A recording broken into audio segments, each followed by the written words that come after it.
You're unmuted. Thank you.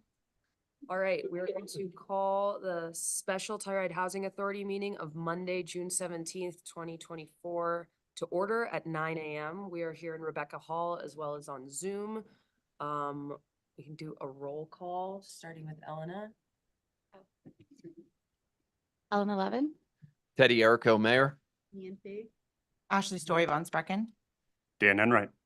And I'm Geneva Shawnette. I'm the chair of the Telluride Housing Authority. But at this point, I will be passing off public hearing A on the allegation of misconduct filed by Commissioner Ashley Story Von Sprecken against Telluride Housing Authority Commissioner Dan Enright to the mayor from here on out.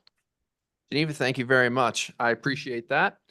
Before we get into item A, I thought it would be very important for everybody in the room and anybody on Zoom to kind of lay out how this meeting will be run.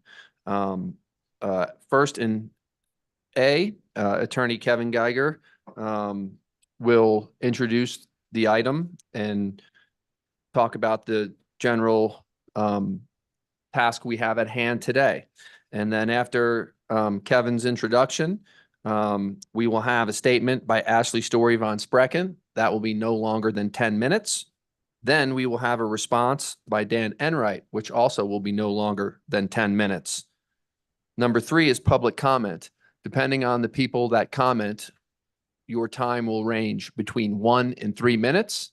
And if you are here for public comment, there is a sign-up clipboard in the back of the room, and please sign up on that. And if you're on Zoom, raise your hand. Tiffany will help guide me to hearing your comments as well. Then we will close public comments for the entire meeting and not hear any more again. We will have a 5-minute maximum rebuttal from Ashley Story Von Sprecken, and then a 5-minute max rebuttal from Dan Enright. After that, we will have discussion and questions among the Telluride Housing Authority commissioners, complaining party, and respondent. Then after that, because I value my council member and commission members' opinions, they will have an opportunity to give me a recommendation on this matter. Please keep in mind that they do not have to make any recommendation or comments. I also want to make it very clear that we are here today to respond to a complaint and give both parties, the complainant and defendant, the chance to be heard so we can make an informed decision, so I can make an informed decision on this matter. There was some information that's public that the complainant filed about the mayor seeing merit in her complaint. I want to be known on the record right now that this is a hearing that is a courtesy and a formality for each party, and no thoughts have been made by me as mayor in which way I'm leaning toward this or giving any merit to this complaint. Hearing that, we will go to item A, public hearing on allegation of misconduct filed by Commissioner Ashley Story Von Sprecken against Telluride Housing Authority Commissioner Dan Enright. And we have Kevin Geiger here to go through it. Thank you, Mr. Mayor, for that introduction. And thank you also, members of the Telluride Housing Authority who are here today and members of the public. My name is Kevin Geiger. I'm the town attorney for the town of Telluride, and I also serve as attorney for the Telluride Housing Authority. We are here for a special Telluride Housing Authority meeting, which has as a component of it a public hearing in relation to an allegation of misconduct that has been filed. A little bit of detail and factual background, and then some legal provisions to make sure that we're all on the same page before this matter moves forward.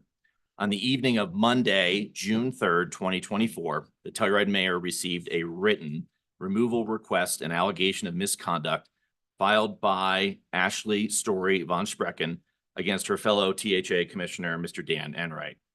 You can find that removal request as part of your packet materials, and we'll look through those materials during this hearing. You can find it, though, right now on that 26-page document between pages 21 and 24. That removal request and allegation of misconduct relates to a lease that Mr. Enright holds in the Shandoka apartment complex.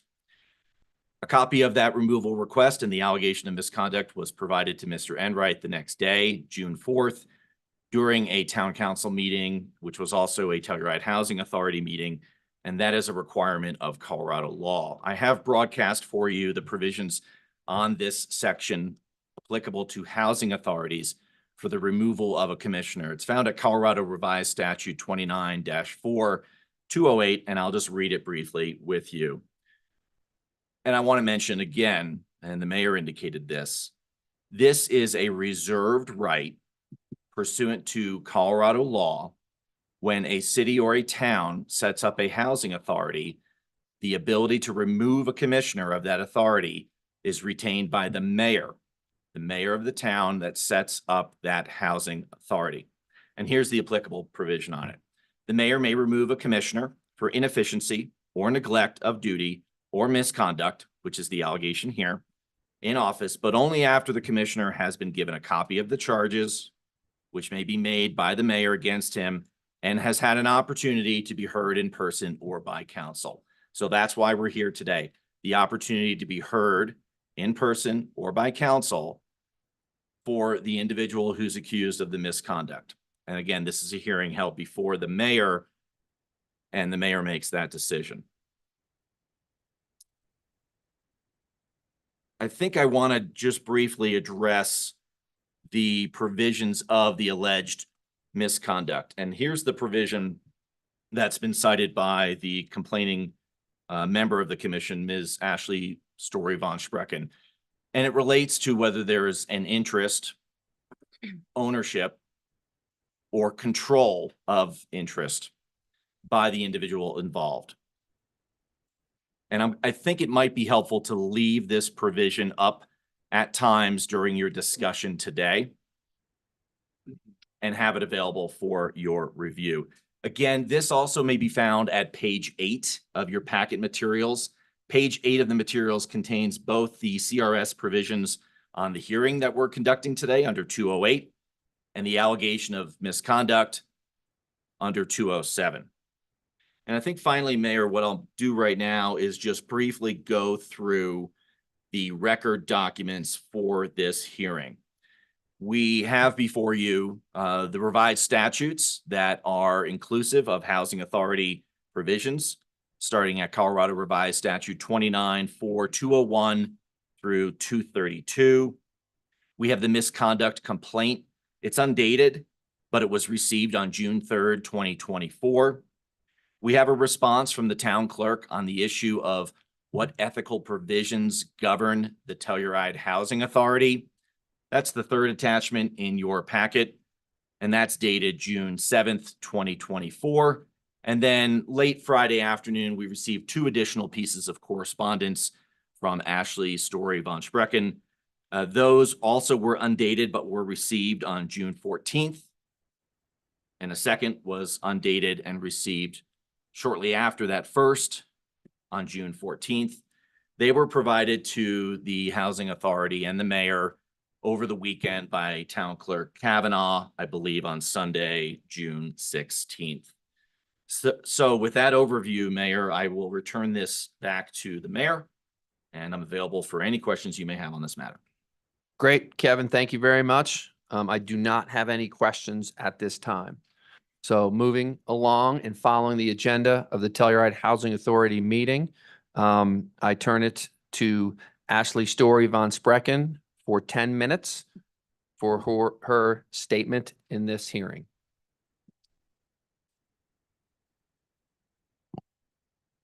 Oh, you're waiting for me to, sorry. All right. Hi, everyone. My name's Ashley, Story von Sprecken, as we've all said. I just wanted to start this off by saying that the complaint that I filed is actually a larger question about which rules are we supposed to be following? Why aren't those rules furnished to us? Why is there gray area? Why is it hard for us to understand what's going on with the Telluride Housing Authority? It has very little to do with Dan himself. I don't understand why this hearing has kind of been pitted as one team versus another team. That seems really bizarre to me. So I have no comments, but to say, I hope that we can, through this hearing, determine what our rules are so that we can all work within them. Because I feel like that is the issue that we've been grappling with, is that this gray area exists, that none of us seem to know. I was asked specifically and directly. I had to reach out to the town clerk and to counsel to get to our, not counsel, to our legal counsel to get clarification about how we were supposed to be governing ourselves. Now there's even questions about whether or not we have an ethics code that applies to the Telluride Housing Authority. All of these are big looming questions that all of us should take really seriously. I was a little surprised that I had to file a complaint like this in order for us to take up these issues, because it seemed like all of us were kind of turning a blind eye to them despite contradictory information coming through and being given to the public or perceived by the public. So again, my hope is that through this, we can all establish some really clear understanding about which rules we're supposed to be following, how we're going to apply those rules, and that way we can move forward, and that way we can regain public trust.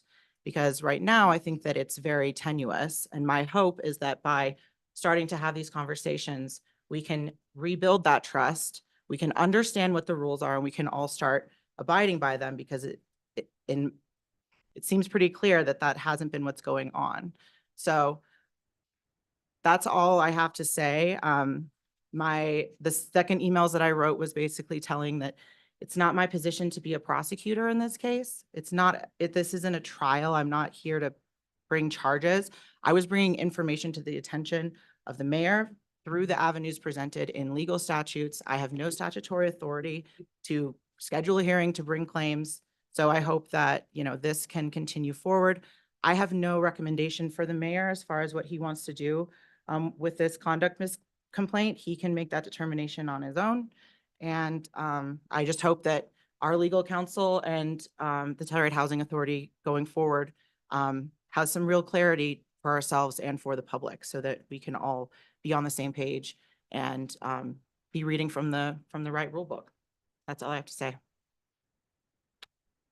Ashley, thank you very much. Is that your full statement? Yeah, that's my full statement. Thanks. Okay, just want to confirm. Then I will hand it over. Item number 2, a response from Dan Enright. And Dan, you have 10 minutes to respond. Thank you, Mayor. I'll open the floor to my outside legal counsel, Jeff Wilson, and then I have a comment of my own after. Thank you. Good morning, members of the authority. Can you hear me? Yes. sir. Okay, good. We filed our response in order to expedite this hearing, and we're going to stand on our response. I only have 2 very brief comments this morning. One, I want to reemphasize our skepticism that when the legislature adopted Section 207 in the depths of the Great Depression, they had a mere residential tenancy in mind as the sort of interest that would trigger the disclosure requirement. In the Depression, a lot of people didn't have much at all, but some people had real estate that they were trying to unload before the bank repossessed it or some debtor or creditor repossessed it. I think and nobody had any money to buy property except the government. And I think this is what the legislature was trying to address, is people self-dealing by getting on a housing authority and then engineering some sort of transaction to buy their property.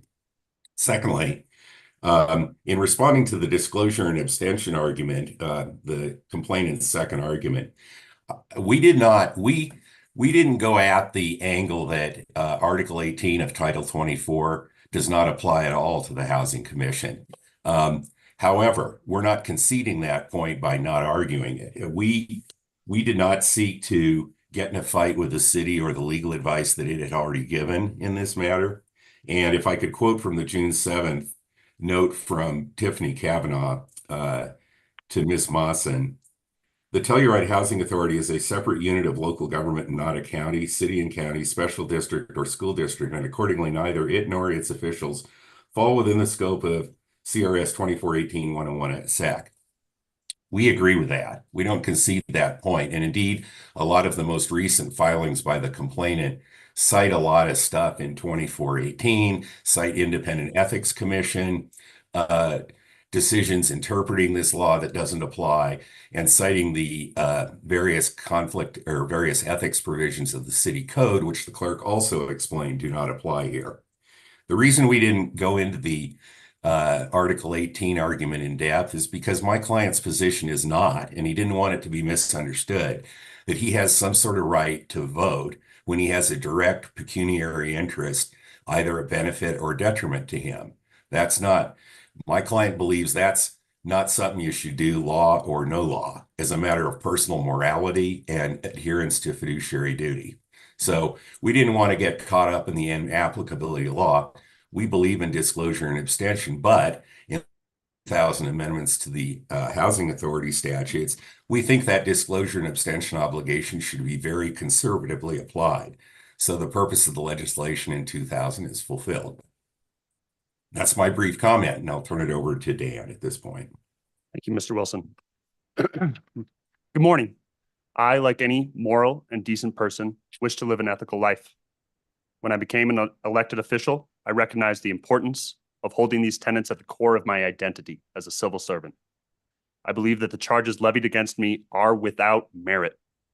Ms. Story claims to have read all relevant state statute, but clearly misinterprets or ignores the relevant provisions that refute her entire argument, which has and will be demonstrated with the help of my legal counsel, Mr. Jeff Wilson. With that in mind, I believe it clear that there has been nothing in my conduct that rises to the level of, quote, inefficiency or neglect of duty or misconduct in office, the standards for removal of a housing commissioner under Colorado statute. I have never made any attempt to hide my living situation in Shandoka, so if there was any malfeasance by me at all, it would be at worst technical in nature by not filing an official ethics disclosure immediately before the housing authority, which I had never been advised to do. Additionally, it must be noted, to my knowledge, there are no other council person in Telluride's history has filed an ethics disclosure regarding their participation on the housing authority, including numerous other previous and current council persons who reside in town managed properties. Nor has any current or previous town attorney interpreted the relevant statute in the same way Ms. Story has, requiring such a disclosure and abstention. Yet I believe firmly in trying to do the best possible job for the citizens who elected me to serve.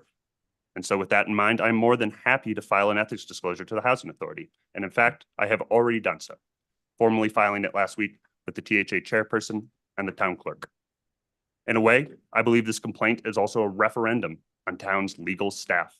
And as I have been operating under their expert guidance and have followed their advice while simultaneously making no attempt to hide where I live, if one of Telluride's legal counsel who knew my housing situation had ever believed I had a conflict of interest or was required to formally disclose any part of my life, they would have advised me and the rest of council, and I would have listened. While Ms. Story is certainly allowed to have her own questions and raise concerns, I am deeply troubled that she never made any effort to discuss these concerns with either of her direct staff reports, the town manager, or the town attorney. By her recent public and private attacks against the town manager and town attorney, rooted in political differences, I believe Ms. Story perpetuates a deliberate campaign to discredit the government generally and the town of Telluride staff specifically. I think it is simply unacceptable to continue to sow the seeds of mistrust that are at the root of recent mistreatment of town staff. I am here today not out of a pursuit of high ethical standards, but because of political differences, tribalism, and unearned mistrust that we are all too familiar with in politics nationally, but that we should not accept in our local politics here in Telluride. I have filed every disclosure that I have been required to file and have now filed my Section 207 disclosure. If I engaged in technical misconduct after not having been advised of this law, as I said earlier, this does not warrant my discharge from the housing authority. We, as the leaders of Telluride, need to do better, to work together and talk to one another, especially when we disagree. I hope that this is the case moving forward, and I hope for a fair and honest hearing and that justice prevails. Thank you. Thank you, Dan. Just to confirm, is that all in your response today? It is, Mayor. Thank you so much. We will then go to item number 3, public comments. Tiffany, do you have an idea of how many people have signed up for public comments? If you could check, that would be great. Okay.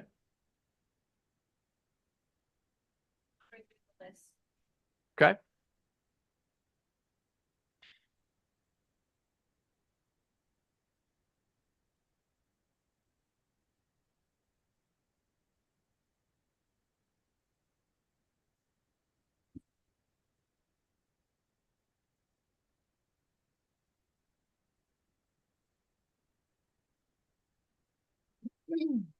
And then before I start with the list, do you have an idea of how many people are on Zoom? And we can give an educated guess of hands up. I see one hand raised. We may want to make an announcement for them to raise their hands if they want to give public comments to see if any more go up, but right now we just have one. Okay, so if you did not hear that and you are participating in this meeting via Zoom and you want to talk with public comment, please raise your hand now. At this time, with the number of people that we have on the sign up sheet, as well as the people with their hands raised on Zoom, we are going to limit your public comment to 3 minutes. I do request that if things have been said before your time is up to speak, you can reiterate that support, but we don't want to just start hammering the same comments over and over and over for efficiency. And seeing that no other hands went up on Zoom and no one else seems to want to speak per the sign-up sheet, we will start with public comment. Person number 1 on the list is Pam Bennett. And then as you step up, I need you to come up to the microphone, state your name and state where you live, please. I think that one usually works better. We'll see. Okay. Good morning, Pam Bennett. Can you hear me? Yes. My comments are brief. I feel like. And where do you live, Pam? I'm sorry. I That's live okay. out on 567 Twin Pines Road. Great. Thank you. 63-year Telluride resident. My comments are directed towards Mr. Geiger. I believe that his lack of leadership in your council is causing this rift. This is not a rift between Ms. Von Sprecken or Mr. Enright. It is a lack of leadership and understanding in what roles you all are playing. I would hold him accountable, and he has got to get his arms around what we're supposed to be doing here. This dissension that we have amongst us is we're all are certain innocent victims in it, and this has got to change. But I want Kevin Geiger to start acting as our legal counsel, and I want him to understand that you're affecting a lot of people in a very negative way. Thank you. Thank you, Pam. Second name is on the public comment list is Ken Roberts. So if you could step up to the microphone and restate your name and where you live, that would be great. Good morning. My name is Ken Roberts. I live at 210 Basque Road.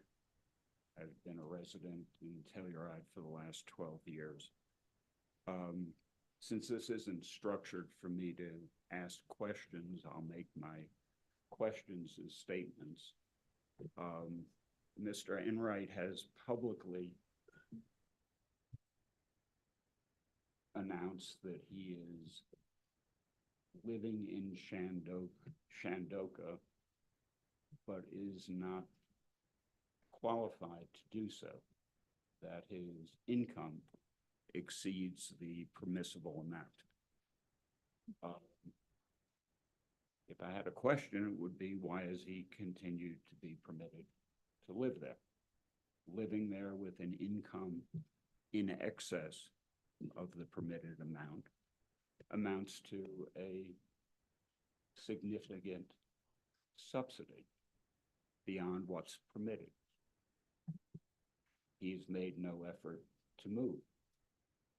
And I would further focus on the housing authorities granting permission for Mr. Enright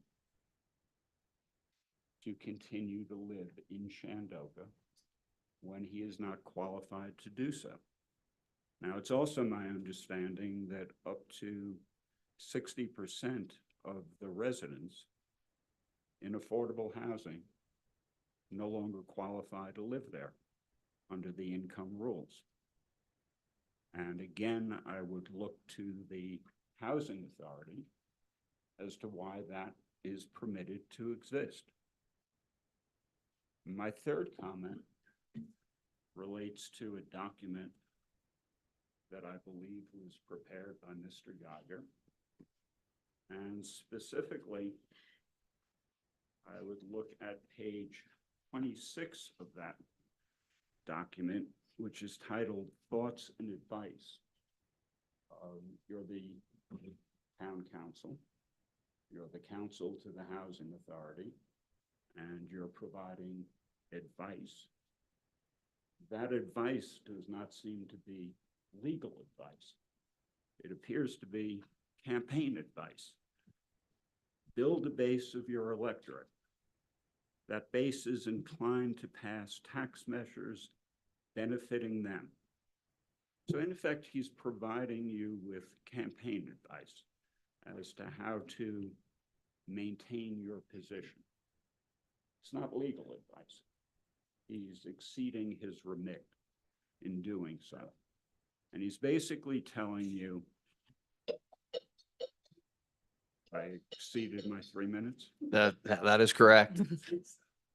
Would you give me permission to continue for another minute? No, I do not. We stick to the 3-minute time frame, and that's how I'm holding this today. Okay. Thank you for your comments. Do you want to provide those documents, sir? Sorry? Want to provide those documents? I can do. Thanks. And I would like to address one thing. I'm not here to answer questions, so I'll make it a statement. If people are listening to town council meetings and Telluride Housing Authority meetings, this current council is in the process of going through the qualifications to aid in correcting the people that are currently out of compliance. It's not this council's position to explain why we got to that situation, but we are addressing it. Next on the list for the Telluride Housing Authority meeting, public comment, we have Charles Price. Please step on up, state your name and where you live, please. Good morning. I'm Charles Price. I live at 327 North Oak. I've been in San Miguel County for probably the past close to 30 years now and living in town for the last 10. I just have a question. And this is to housing authority members and council members, since they're kind of one and the same. How many members of the authority and the council live in affordable or subsidized housing? I think that's an important fact for the public to know when you're voting on terms and conditions for living in affordable or subsidized housing. Thank you. Thank you for your comments. We will certainly keep that in mind. Next on the public comment sign-in sheet is Morgan Smith. If you could step on up, state your name and where you live. My name is Morgan Smith and I live on Last Dollar Road, and thank you very much for your time. What I wanted to say here is, because I obviously can't ask questions, so I'm going to just make some comments as to things as I understand them. I know a number of people, including Mr. Price and others, have been asking some serious questions about ethics, both regarding town council and the THA, and it became incredibly confusing as to, what the rules were. And, so I was just listening to Mr. Wilson and Mr. Geiger, who were saying that they don't believe that the Article 24,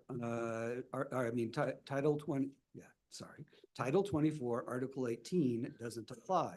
Those are the rules that apply to basically all local government. And, so if that is true, let's just accept that is true. I also understand that the THA also doesn't have any of its own.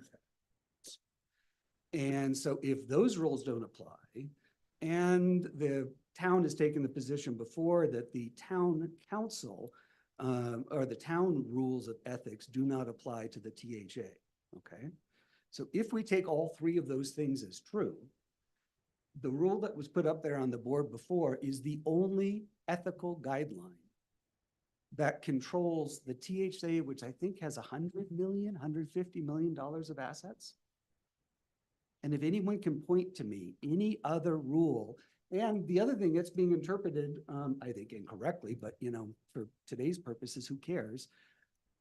As only applying to if you buy something, but then it also hasn't been enforced that people on THA do buy units that are part of the THA. So then what does that one rule that applies to the THA even mean?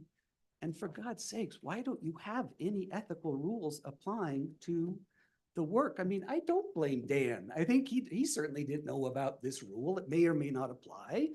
But I think what makes a lot of people mad is that there apparently are no rules that apply to the THA. And that's why you get a lot of people with differing views about what people should do and not, because there's nothing written down. Even the interpretation about, you know, whether it applies an interest, whether an interest is a leasehold or not, which under the law it always is, but you know, again, who cares? You need rules that are clear so that everybody can understand what they are, including Dan and everybody else in this room, and they don't exist. That's a problem. Thank you for your time. Thank you. Next on the public comment sign and sheet is Todd Creel. Please step up, state your name and where you live, please. Morning, Todd Creel. I live at 218 North Spruce. Been here in Telluride for the last 27 years. I guess the first thing I'd say is, for me, the most troubling thing is, you know, we all live in this valley together and we should all get along. You know, it's not my style to attack anyone. I never have. But when things get so egregious, I feel like as a member of the public, sometimes you have to speak up. And, you know, so we're here to talk about this one specific article that was filed that I believe is legitimate, but it runs way deeper than that. I mean, let's just look at it from a bigger picture, okay? We have more than half the people that are in the housing that we own, that we've all paid for, are non-compliant. So maybe we need to adjust the rules. But for me, the problem is that the housing that we built, it has a very specific intent. It's for the people who make the least money, and it's for the people who live here. They have to live here to do their job. What I'm having a problem with is that we have people now sitting on that side of the table, and the appearance in the public is, hey, if you want to secure your housing, run for council or THA. You'll get your foot in the door. Because if we're overlooking this non-compliance, then at the very least, we ought to be starting to clear house. If somebody's making $100,000+ a year and displacing someone else who's making 30, that's a problem. And the feeling that I get is happening now is that we've got a THA chair and board members that don't really want to enforce, because if they do, they'll be out on the street. That's a problem. And that gives the appearance of a conflict. It's not an appearance, it's a real conflict. And so therein lies the problem. And the underlying problem of it all is that our legal counsel, who should be advising people, who always in the past has shown the utmost care when it comes to a conflict. I mean, I've sat on multiple boards of conflicts, commissions in this town. If you have a conflict, if there's even a hint of a conflict, you step down. So the fact that we're fighting and hiring lawyers, and hey, who's paying for that lawyer? The town. The appearance is that our legal counsel is backing some people who fall in line with his particular ideas of the way things should go, while omitting others. Whether that's true or not, it's hard to tell, but that's the appearance. And so, you know, it does run much deeper. The council runs the town, not the legal counsel. And the appearance to many people in the public is that the town attorney is essentially running the town and using the various members of both council and THA to do his bidding. And when you look at what's happening, it's pretty easy to see why people feel that way. And so I believe that if you're not going to remove Dan from council, I don't think it's his fault, honestly. I think it's what's happening behind the scenes. But if you're not going to remove him, you need to make damn sure that he steps down anytime you're talking about changing the qualifications, increasing income limits, things like that. It's your job. So, thank you. Thank you. Last person on the public comment sign-in sheet is Jennifer Bante. I'm not sure if I butchered. Okay, thank you. Since we have a hand up on Zoom, Tiffany, let's segue over to there. Reading Douglas Tooley. Hi, can you hear me? Yes. Hi, this is Doug Tooley. I'm a resident of Village Court Apartments in Mountain Village. If it's relevant, I do believe I have standing as an applicant for the Shandoka waitlist in August or September of 2014 as a disabled individual. And I would be evidence of the reverse side of these deeper problems that several people have referred to. Some people are compensated illegally, if not criminally, and some people are attacked. And that's the core problem. I would like to commend Board of County Commissioner candidate Geneva Charnette for constructively addressing these problems going forward. However, I think it is crucial that we look at the past events of that. And, it is crystal clear that Dan Enright has a financial interest, if not an ownership interest, in the comments that he has made based on those past illegal enforcement policies regarding affordable housing. And in that, there's a clear, aside from the specifics of the law, ethics violation. I too don't believe that Mr. Enright is a bad person, but he needs to learn from this. And small failures are part of that learning process, part of that maturation process.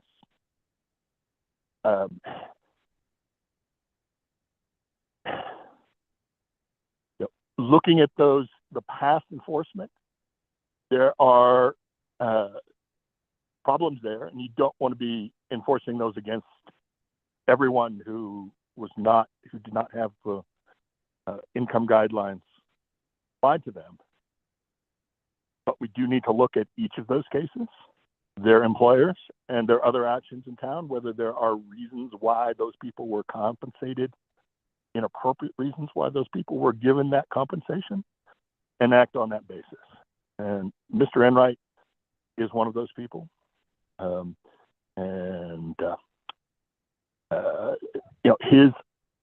The degree of confidence that he has in speaking, in spite of that clear conflict of financial interest on those policies,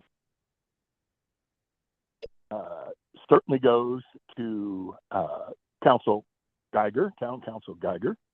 But thank you very much for your comments. I apologize. I have to cut you at 3 minutes, just 'cause of the volume of people that have spoken, but they were heard, and thank you very much. I will go.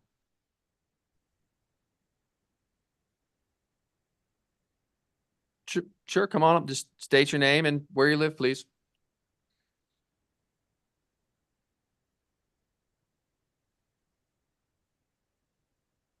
My name is Jennifer Barker. I live on Deep Creek Mesa. I've lived there for 14 years. I want to just say something about our business owners in town. Everybody knows they're having a terrible time. They're being, their taxes have gone up dramatically and they don't have a workforce to choose from. And, this is a real problem, and businesses are dropping out like crazy.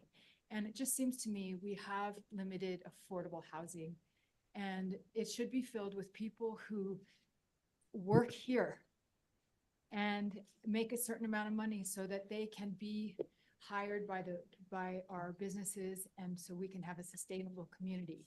What has happened, while we we'll never be able to build enough affordable housing to house everybody who wants to live here, whatever income they make. It's just not possible.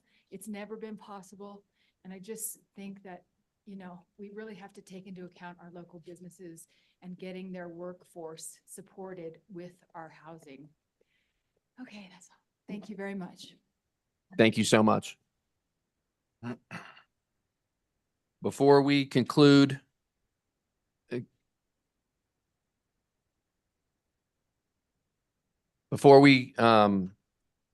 close public comments, is there anyone left in the room that would like to speak?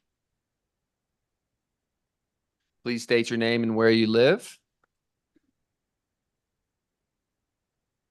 Hi, my name is Olivia Lavercum. I go by Lolly. I live at 299 South Spruce Street. I do not feel apt to speak directly to this, like, you know, details of the conflict, but from a general standpoint, as I hear others speak, I own a business in town. I've been living here for 7 years. I've experienced parts of this conflict and issue in other forms. And I think when people are saying things around wanting to get along and, you know, seeing it from one perspective, the housing issue has been very prevalent here for the last 7 years, and there has been efforts to try and alleviate, but to call out specific people in regard to like their experiences in a way that we don't have housing for those people that are getting income capped out readily available. There's a fair conversation as to what that looks like. And I think when we are coming at specific people that way and to recuse themselves when others have not recused themselves from other debates, there's an ethics conversation as to how we hold all of ourselves accountable.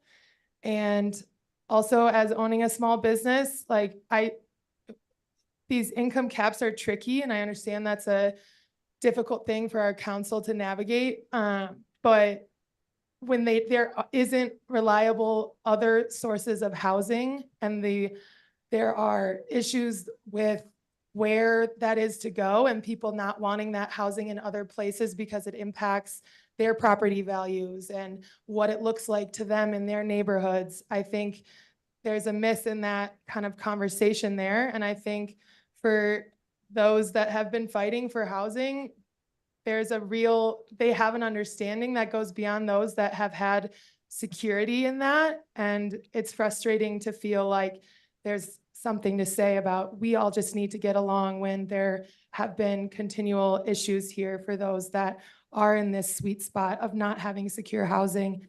And when you're asking people to shift in regards to their income, which is a valid, you know, conversation, and we need those that are in the lower parts, but when there isn't the housing available to those that are being income capped out immediately, how do we adjust to that conversation? And yeah, that would be my thought on that. Lolly, thank you. Delton, state your name and where you live, please. Delton Poole, 215 West San Juan Avenue. Lived here 15 years in town. Basically, you know, I can see both sides of the conversation here. And ultimately, I see two overlying problems. One is outdated laws dealing with inflation. The cap has created a problem. I know it's created a problem for many of the people in my kind of generation of Telluride. I believe Dan kind of falls lightly in that generation, where we're dealing with this odd cap where we're finally able to make a decent amount of money, and yet we're putting ourselves out of our own housing because we are excelling and doing better in business, in our professional lives. So I obviously, I know that you've already stated that you're working to address these issues, and I thank you all very much. I know it's a very difficult path to navigate, but you know, with inflation going up, the reduction of the middle class, you know, these problems are just kind of rearing their ugly head over and over again currently, specifically targeting people in, you know, kind of my situation. And then I think the other bigger issue, another very big issue in this, is just simply communication. I would like to see, I mean, we all know that social media can be a very volatile platform for public debate. And personally, I think that, you know, just general communication between people without putting it on a public platform would be a very good call. It would be a testament to your morality and your ethical code. That's all I have to say. Delton, thank you very much. This will be the last call for public comment in the room. Seeing none, we will go for our last call for public comment on Zoom. Zoom, gonna unmute Curry Parnell.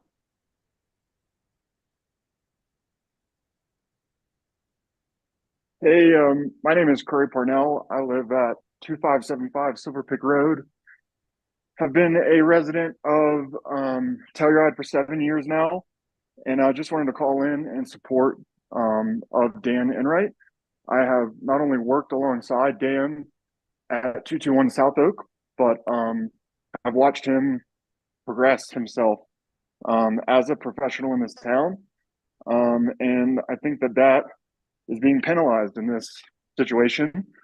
Dan is not only taken up for himself and going to a position at the Telluride Housing Authority to advocate for himself, but to advocate for the middle class in Telluride. We're at a point where it is incentivized to not excel in this town. And I'd just like to support Dan in not only advancing himself as a professional, but advocating for him to be able to live in Telluride, live indoors in Telluride. We are at a point right now where we're getting stretched, and there isn't a plethora of rental options. And Dan has taken a point to get on the Telluride Housing Authority and advocate again for himself. I applaud that. And there's a number of middle-class individuals in this town that look to Dan to advocate for us. And I just wanted to voice my support for him on the Housing Authority and for him to be able to remain living in the town of Telluride. Great. Thank you very much. Seeing no hands raised on Zoom, we will close public comment for this meeting. Next item on the agenda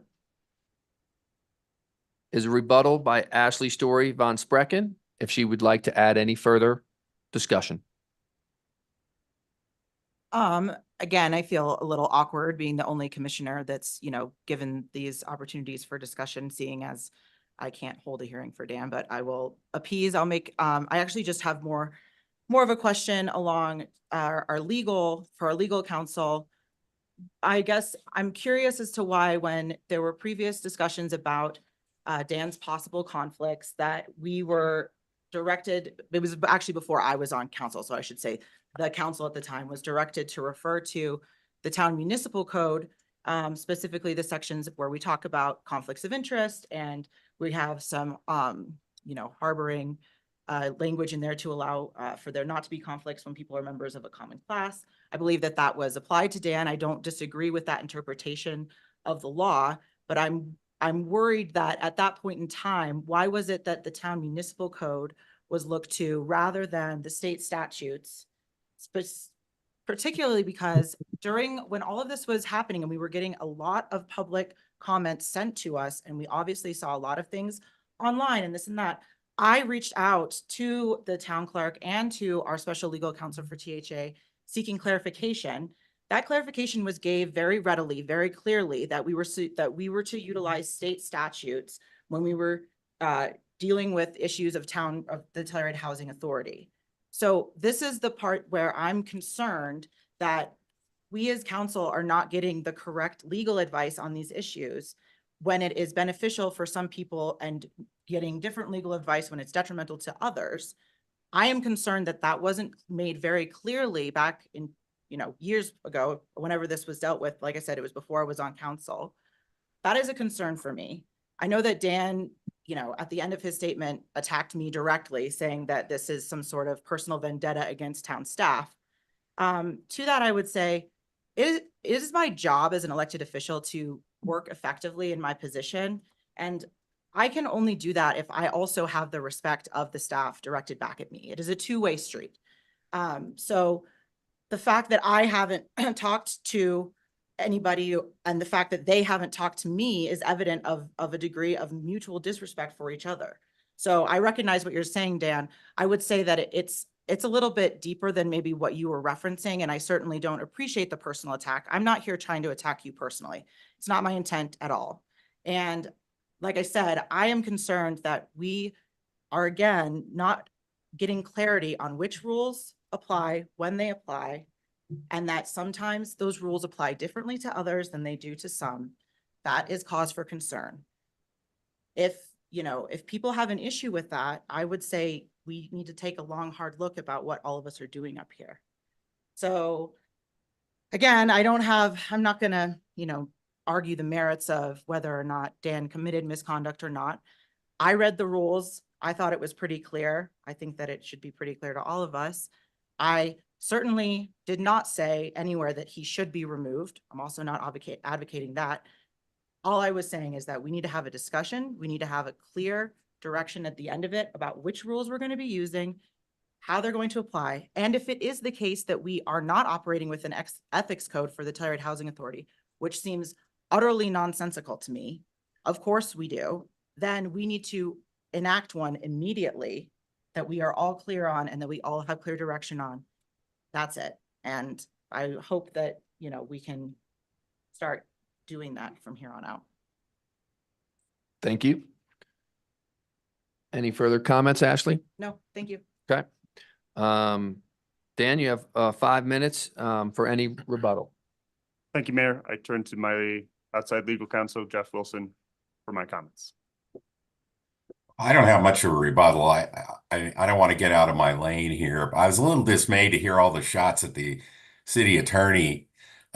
In light of, at least our view is that it is an entirely reasonable interpretation of Section 207, especially in light of the 2000 amendments to the Housing Authority statutes, that this disclosure was not intended to reach interests such as mere tenancies. I just want to say that I don't think that was a nutty or out-of-line interpretation. I think it was pretty darn reasonable, but reasonable people can disagree. So I'll leave it at that. Dan, anything further from you, Dan? I feel that I always have relied on complicated legal matters, the expert guidance of our legal counsel, both town attorney Kevin Geiger and special counsel for THA, Allie Slayton. I believe the advice that they give is good. I will say that when I have a question, I don't have the expectation that my legal counsel read my mind. I take the time and initiative to consult with them and to approach them directly to ask a direct and clear question, which I believe was never done prior to this hearing. I believe that those open lines of communications are very important, especially among those who have disagreements. I think it's very reasonable to be able to ask questions, but the fact that we are here without first taking steps to have internal conversations, ask questions, consult with one another, consult with the experts on our staff, people with 30+ years of experience who know the law far better than I ever will. I think that that is a disservice to our community.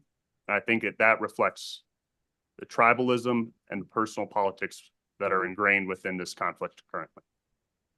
That's all I have. Thank you. Dan, thank you very much. Can I just say one thing? I did. Nope. I did. You So, do. that's fine. Yep, your rebuttal was already there. This is the order that was stated at the start of the meeting, and we are following the order. We're moving on to item number 7, and that's for discussion and questions among the THA commissioners, complaining party, and respondent. And I want everyone to know, as part of the commissioners, complaining party, respondent, everyone in the room and everyone on Zoom, that there will be no motions made today, and the mayor will decide this matter at a later time. Is there any commissioner at this table that would like to ask any questions, start a discussion? Certainly don't have to. It's everyone's personal preference. I have so many things to say, none of them are questions. Okay, Is that- that's okay. Is that the, this Yeah, the yeah, time for this is a discussion for this, absolutely. Okay, I'm really disappointed that this hearing is happening at all. I feel like I feel like Ashley, if you didn't understand or you wanted us to all get on the same page about clarifications of things that you didn't understand about how ethics is applied to this board, we could have all sat down and talked about it in a THA meeting. I think it's disingenuous to say that you're not going after Dan when in your letter you say, at such hearing, Dan Enright should be required to show cause why he should not be removed as a commissioner of the Telluride Housing Authority. I mean, you're saying he should be removed. So this does feel personal. This feels, I know that you are not the person who's creating online videos or posting things on social media, but it sure feels like it's all connected.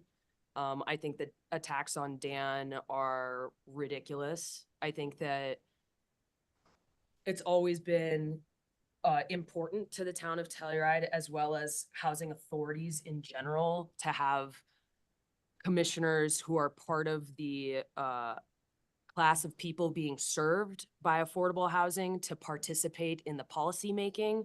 We have that at the SMRHA with our at-large position. And we've always had that on the Telluride Housing Authority. It's about representation. I think if we start getting into, you know, this person must be recused and that person must be recused at that level, that would mean that anybody who's a realtor up here shouldn't be commenting on zoning changes that could affect the way they make money in their industry. And doesn't make sense because we actually want realtors to participate in that conversation because they're experts in that field. I think that the same goes for someone who's living in affordable housing and being able to represent what an experience is like for that and help create the policy. I also kind of want to address a couple of the assertions that Dan does not qualify for housing because his presence isn't required here. That's simply not true. We have plenty of different kinds of employees, whether they're independent contractors or W-2 employees in our community for people in sales, including real estate agents who live in our deed restricted housing. I think that is a good thing. The whole point of affordable housing here in the community is to have people not have to drive in to do their sales stuff and then drive back out, but that business being conducted here in person that has to do with personal relationships occurs within the region, and those people are part of our community. So I just wanted to address that part. I also want to address why we have not evicted 60% of our rental housing residents. That is so out of line with what our town council would ever want to be doing. I think it's our job to do what's best for the town. And sometimes we encounter surprises or things that we get more information about a situation and then we have to make the decision of what to do next. An example of this is when COVID lockdown happened. We as a council got together and we decided we were going to suspend rent for a month for all of our folks living in deed restricted housing. That was something that was a good thing to do for the community. Now that we are pivoting from that kind of concept over to the studies we've done, getting information on tax returns from all of our rental housing employees to see that they have been making higher wages than they have in the past, let us know, wow, we need to adjust these regulations. Is it in the best interest of the town of Telluride and our local businesses to evict 60%, 80 households in our community? Absolutely not. If we want to help, I, of course, and anybody who's been to these like THA meetings or THA subcommittee meetings where we've been talking about these rental policies knows that I'm also strongly advocating to protect units for the lower income range, but kicking out people who've lived here for and qualify through hours and work for all of our community businesses because circumstances of the economy has changed would be a horrible choice for us as a town council. So instead of doing that, we are working through the public process with lots of public input on how to craft these regulations so that they better fit both our residents, but also our needs as a community. What else do I want to address? I think that I'm really disappointed that this has come to this point. I think that this is a waste of time. I don't think Dan has done anything wrong. And I think we need to have a little bit more understanding and respect amongst us as council people to get to the bottom of this. I'm not saying that questions should not be asked about what the ethics code is or should be. I think that that is absolutely fair point for conversation, but these kind of things can happen at a Telluride Housing Authority meeting. They don't have to be at a misconduct complaint trying to get somebody off of the THA. I think that I'm going to leave it at that for now. Geneva, thank you. I'd like to give an opportunity to other commission / council members that haven't been able to comment yet. Yeah, I have some thoughts. So I think Geneva said a lot of what I'm thinking already. I think as members of as people in the housing system, Dan is part of a common class of people. I think, the same issue could arise. I sit on resource recovery, and recently we decided to raise water rates. And I think the same argument could be made that I have a financial interest in what those water rates are.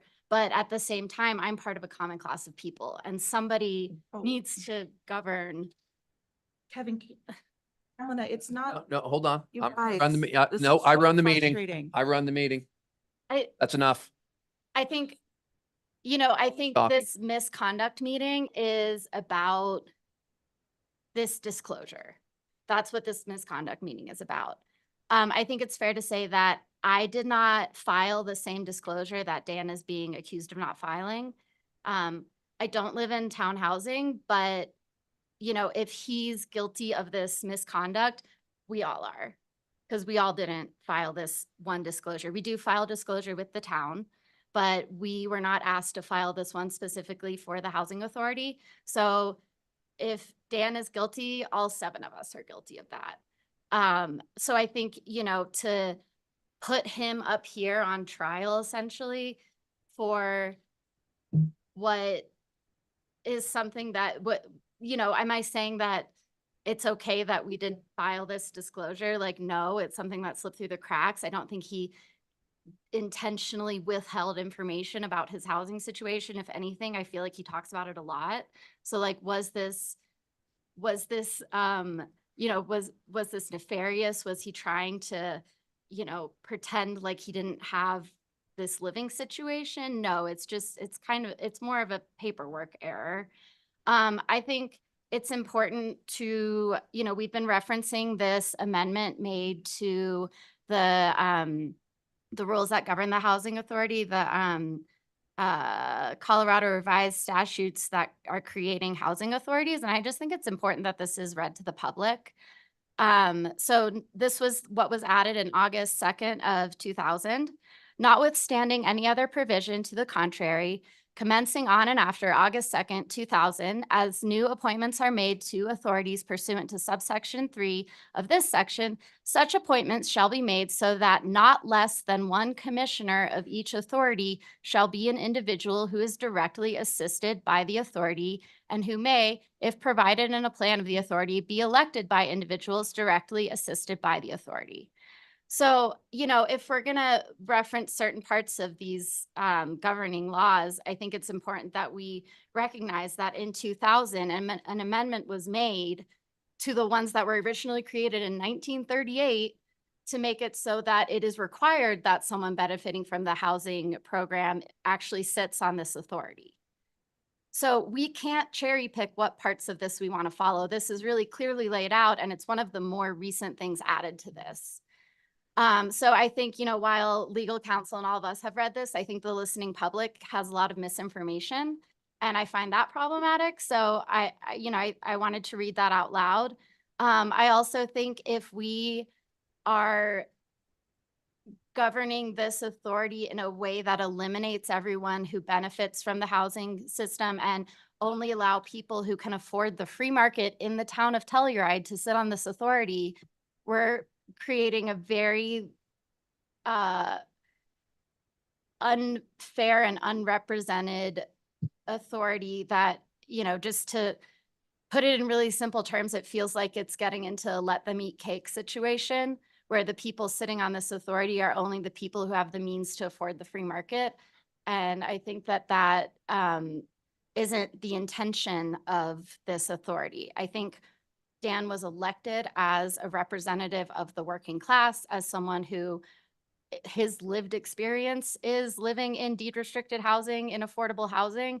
And I feel like that voice is important. And I think, what is this misconduct meeting? It's about the disclosure form. So if it's about that, I don't think this is a reason to kick him off. I probably have more to say, but I think that covers it for now. Thank you very much. I've got two other commission members that haven't spoken, and I want to give them the opportunity if they so choose. Either Mian or Jesse Ray, you don't have to speak, but you can. Mian, you want to go first? Or you want me to go first? You unmuted. Go for it. Yeah, I guess this is a difficult one because I think Ashley, I don't like this kind of trial situation where it feels like Dan is being singled out like this. I can't imagine how uncomfortable he must feel. I do think that Ashley raised some good points, and having been someone that's been recused several times and knowing some past council people that have been asked to be recused and obliged effortlessly, it does seem like there are some inconsistencies in how this is being enforced. So I guess I'll keep my comments simple in that I don't like how this process is being handled, but I do think that we need to figure out a way that we consistently and appropriately enforce conflicts of interest. And that is where I'm going to leave it. I do not think that Dan needs to be removed from THA. I do think that in the past, we've allowed people with conflicts of interest to participate in conversations and not vote on certain issues. I think that maybe there is a medium there. I think Dan brings valuable information to the table, having lived in Shandoka. I think public perception is something that we need to take in consideration. I enjoy working with Dan, and he has an insight into that facility that the rest of us don't have, and I don't want to lose that. I will leave it there. Jesse Ray, thank you very much. Mian, would you like to add anything? Please speak into the mic.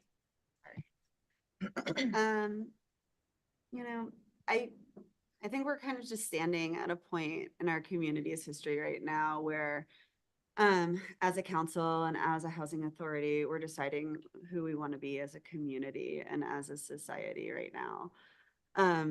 As THA, our job is to protect the housing stability of our workforce, and our job is to work together to serve our community and to serve those that are most in need. And as our economy has evolved, especially over the most recent years, those that are most in need of our services have changed. Income levels have adjusted. The price of free market housing and the availability of it have dramatically changed in the years that I've lived in this community. I think the thing that's most illuminating to me as a part of this conversation is the CRS 29-4-205, subsection 3.5 that Elena just recited. I strongly support the desire of those legislators to have those whom these decisions will affect the most be represented by individuals of their class. I think that is essential. I think it is I think it is what we should always strive for if we are striving for equity, is to have the people who truly understand a set of circumstances be able to speak and advise us that do not, whatever the case may be. You know, to hear a council member sit here and say that they feel that there's mutual disrespect and that's why we are here is heartbreaking to me. It's not the council I want to sit on. It's not the group that I think should be leading this community. If we feel like we have gotten to a point, if anyone feels that they have gotten to a point that they do not respect those that they are working with to make this town better, we need to have some serious internal conversations about how to either resolve that or move forward from it. I do very much believe that Dan should not be sitting here right now. I don't believe any of us should be sitting here right now. I believe these are conversations that should have been had in full light of the public, but in full light of the public in a way that was not so adversarial. And I'm saddened by that. I think this is a really wonderful learning lesson for us all, and a good reminder that we all need to work a whole lot harder to make this town better. Mian, thank you very much. I appreciate everyone's thoughts on this. Is there any further discussion? Can I just make a couple of comments? Because I can tell that there's a lot of frustration with everyone sitting up here directed at me specifically. I didn't ask for there to be a hearing in this style in any way, shape, or form. I sent a complaint to the mayor saying, here's what I'm seeing, here's what's going on. I sent that complaint following an email exchange with our special legal counsel where I did not get any of my questions answered. I sent an email stating, and I'll read it so that we have it on the record. Thanks for the info, Ally. This is after she had to send me our articles of formation because they weren't available online, and our bylaws so that I could review them because they were not given to us at the beginning of joining the THA. I said, thank you for the info, Ally. Obviously, there has been significant public outcry regarding councilperson Enright's participation in THA while holding a lease at one of the authority's projects. Statute 29-4, 504, Section 7 describes this conflict. Doesn't his lease represent an interest? Is THA violating state statutes by allowing Dan to participate in what amounts to contract creation while discussing rental policies with which he is currently and will be subject to? Question. How can he enter into a lottery to purchase property through THA if he sits as a board member? I'm concerned that we aren't following the law because there has been confusion around whether or not THA is subject to these state statutes or if it follows the same rules under our municipal code. Elena was quoting the common class of citizen part of our municipal code, which it does not follow for Telluride Authority. I agree. That's not what I was quoting. You were talking about that. It's fine. Okay. I agree that our ethics code does allow for exemptions when a member is a common class of people. And there is a strong argument that Dan's participation would protect him by that. But the state statute doesn't appear to grant any exceptions. What kind of exposure are we opening ourselves up to with this? Thank you for your attention to my questions. I did not get a reply to that email with my questions. So then I filed the complaint because I wanted us to have a conversation. We have a conversation. Some people are heard, some people aren't. Members of the public are coming to us, asking us to discuss this. Nobody was willing to discuss it until I filed a complaint, you guys. So I want us to be able to have these discussions, but I can't sit here in a vacuum by myself and then have all of you look at me and say, how dare you divide us and not want to come and play nice at the table. I want us to have these conversations. I want us to have these conversations in public, but I can't do it if we're going to ignore the public and if I'm going to be ignored, you guys. That's the reality of where we're sitting right now. I just out of curiosity, because I have never ignored the public. I will never ignore the public. I do not think that a single person on this council will ever ignore the public. So I do not want that characterization to be made whatsoever. I would just love a reminder as to when I was approached about this subject matter prior to that letter. I would love to know when Geneva was, when Elena was, when our mayor was. This went from an email to Ally to where we are now, and there were probably 10 different routes this could have taken. And we took this one, and this is the process by which That's right. by which we have to, when a complaint is filed, we have to take it this way. But prior to that complaint being filed, there could have been a conversation with the head of the Telluride Housing Authority, who's sitting right here. There could have been a conversation with the mayor. There could have been a conversation with the mayor pro tem. And this process is allowed. And so I have no problem with the fact that this process is followed, because we have to follow a process.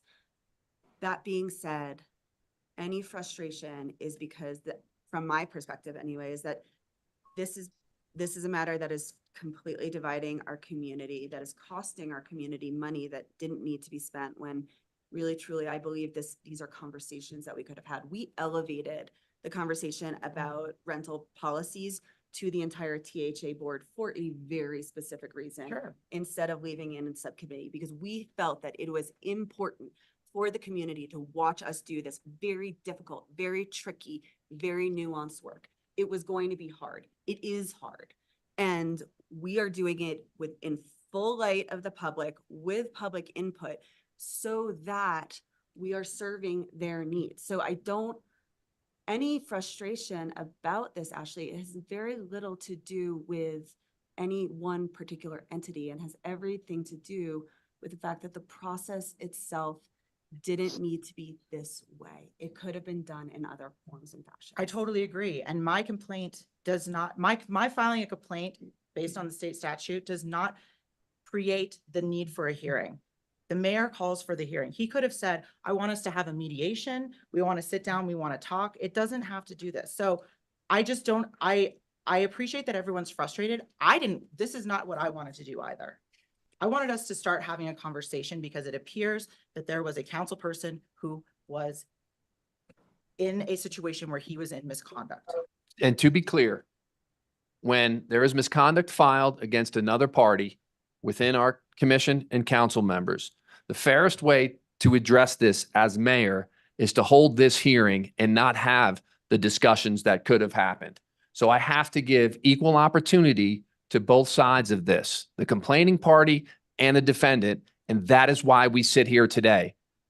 I was not going to do it any differently, because then we as a council and we as a government would be accused of doing it behind closed doors, of doing it in a way that was not transparent. So make no mistake, although you claim in your letter that this could be handled and your complaint differently, this is the only way that this needed to be handled. And I want to be super clear to everybody listening today on that topic. Dan, you had your hand up. Thank you, Mayor. You addressed my comment. I don't need to add anything additional. Okay. Right now, I think I've heard recommendations. Item number 8. If Jesse Ray, Elena, Geneva, or Mian would like to clarify anything, if they feel the need, please do at this time. I thought we had to schedule a hearing. I thought that the protocol was, if a formal misconduct written complaint was filed, then the mayor shall schedule, or then the board shall schedule a hearing. So starting, like, you can't unring that bell. That started, here we are. Your letter said you wanted him removed. I don't know how we can backpedal this. 29. So, okay. Okay, It's fine. It's fine, you guys. It's all good. Hold on. If Geneva's going to address a question, I would like Kevin to address it. Address it, please. It's just a comment about Address it. the hearing, but I've already stated why I felt as mayor to have the meeting. So it is a moot point.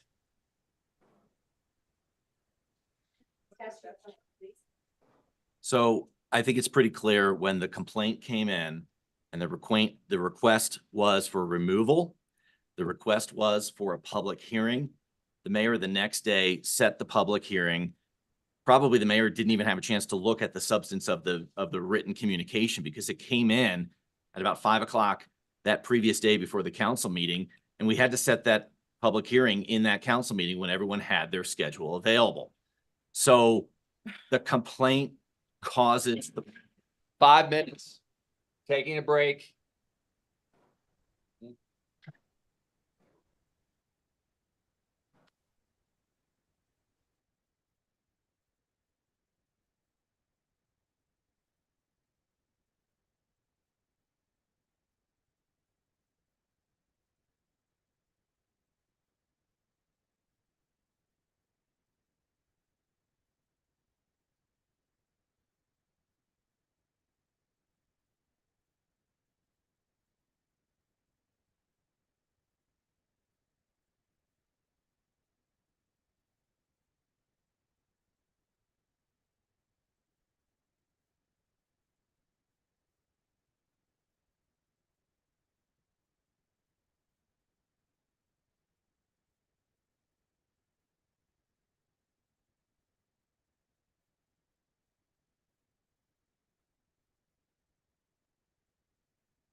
Okay, we will reconvene here with the special Telluride Housing Authority meeting.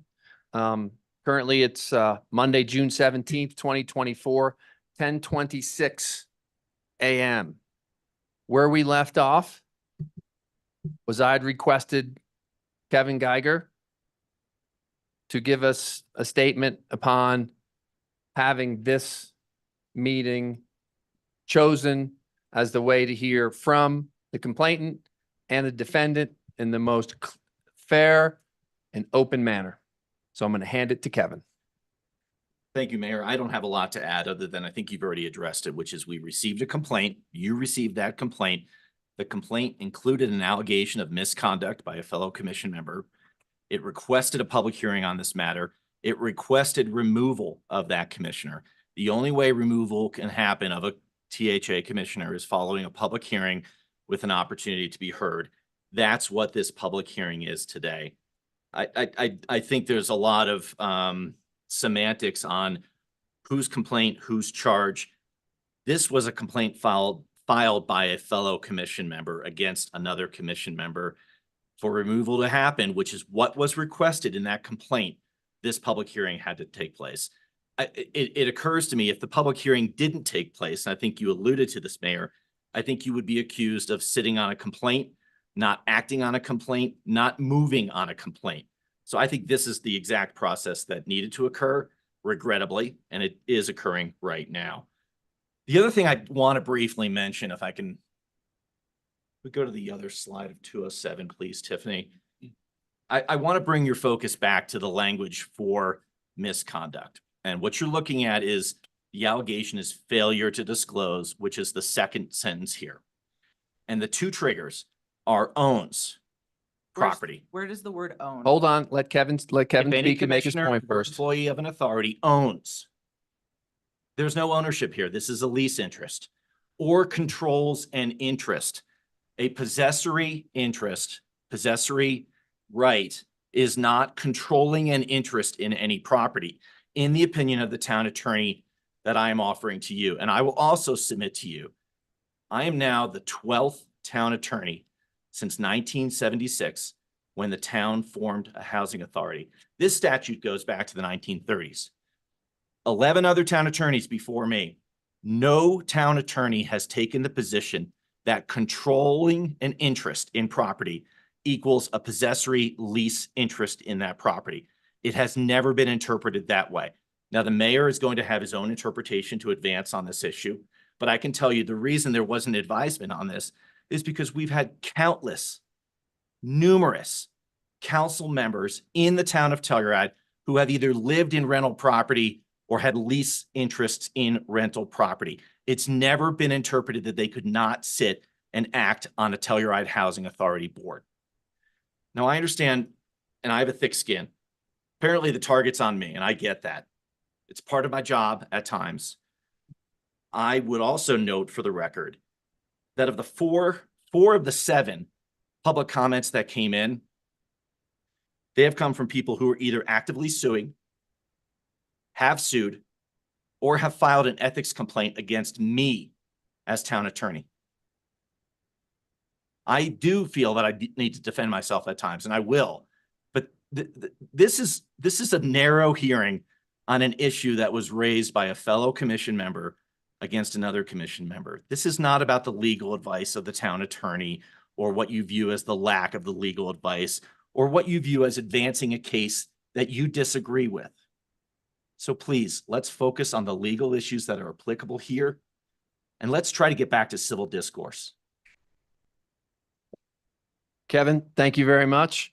I want everybody in the room and on Zoom to know this and to be very clear.